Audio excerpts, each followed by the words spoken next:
Necronomicon, one of Smite 2's newest items, and also one of Smite 2's worst items. That's right, I'm going to make my stance right here and say it. This item sucks. And today, in this video, we're going to talk about how it sucks, why it sucks, and most importantly, so we don't always seem like doomers, how to fix it. Because I actually think the premise is really good, but just about everything afterwards falls extremely short. And obviously, if you like this video, make sure to comment, like, subscribe, all the YouTube cliches. This is definitely something a little bit different for me. But if you enjoy it, I'll make sure to do more. So, thank you. So first, let's look at the item's base stats. 50 intelligence, 300 mana, well, that's some mana, and 5 mana regen for a price of 2,550 gold. So stats on the base item are very weak, but there still is, of course, a passive. When you get a kill or an assist on an enemy god, you gain 1 stack of 50 intelligence. That's pretty good, but you also, per stack, lose 10 physical protections and 10 magical protections. This stacks up to 3 times, and all stacks are removed on your death. So wait a second, gaining intelligence and or magical power, if that's what you want to call it, with the trade-off of losing protections, you might be thinking, well, that doesn't always sound useful, but it can't be that bad, can it? Well, what if you're, say, I don't know, maybe on a long-range mage and you get ahead? Surely it's gotta be strong in that instance. Well, not so fast. First, we need to talk about a stat in the game. Basic protections. The protections your god spawns in with and gradually gets an increase in per level. Every god and every class tends to have slight differences in these numbers, but for Necronomicon targeted gods, which are going to be primarily mages that you'll be building this item on, they tend to hover around these numbers by max level 20. 70 physical prots and about 52 magical prots. This is for Kukulkan. And again, this will maybe change a little bit per character, but this is, again, a really good baseline for what these mages protection-wise are looking like. And I think when you look at these numbers, what you'll notice is even for our kind of assigned squishy class, which are the mages, 70 physical prots and 52 magical, respectively, are really not too bad at all. And this is why, even in a game against mostly squishy targets, people on any character are going to be building core pen items like Shard or Titan's Bane, because when you're taking 35% prot away from these values, that would be 24 physical prots taken away and 18 magical taken away as well, which is a really huge shred, and it's enough to make what often can feel like, I feel like in this game, lackluster mages really turn into god shredders. So let's look at Necronomicon's ideal passive again. 150 additional int for a loss of 30 of each protection. That'd be making a god like Cuckoo's base protections go down to 40 physical prots and 22 magical prots. A stronger self-debuff than the pen item you literally build to get rid of protections. Okay, so we're applying a super strong debuff to ourselves. Is what we gain worth it? 150 additional int giving us a total of 200 int with the full item? That's a ton, right? Isn't that good enough? Sort of, right? Mage scaling abilities vary very wildly, with most of them being in some sweet spot between 60 to even 120% for ultimates, depending on the type of ability, of course. But remember, it's not like you instantly get these stacks. You need to get kills or assists without dying.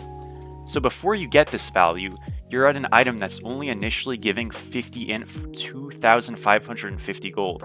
When we look at items like Spear of Deso, only 100 gold more expensive, you're getting double of that intelligence with 10 flat cooldown, which is immediately useful, and obviously you're getting a really good passive, and there's no drawback, you're not losing any prots, you don't have to stack anything, you just kind of get it right away, and it's so much better at a base value. And remember, 1 death and you're back at square one, so even if you stack it, you're just kind of doomed the moment you die. It just doesn't really feel worth it.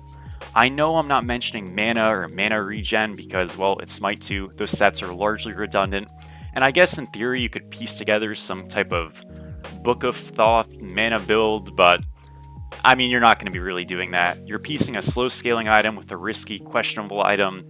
It doesn't really feel good, there's no cooldown in that, it just doesn't really mesh super well.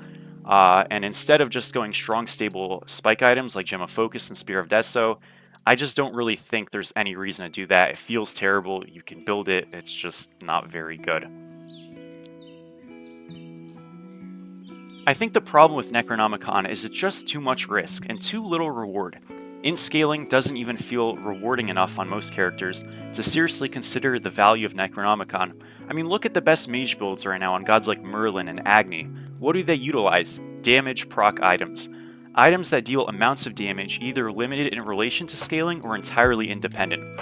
It's not worth to do a little or even a good bit of damage when there are cheaper, better feeling items to purchase that don't put a Grim Reaper logo over your head for the rest of the game. Even worse is the system of 3k pots in the game, where after finishing your build you can buy int pots of 80 intelligence for 3k gold at a time, infinitely. Meaning, should a game scale a lot, you're literally getting one shot if you have Necronomicon, buy everything. And your added int loses relative value to items that provide unique passives with less intelligence, because you don't even need that much int at that point. So why go Necro when I can get, say, a World Stone? I'll have a little bit less damage, but more ults, and again, no drawbacks. Why go Necro when I can go Cosmic Horror? A little bit less int, if not a lot less int, but again, I'm getting these 3k pots, and I'm going to have so much more cooldown instead.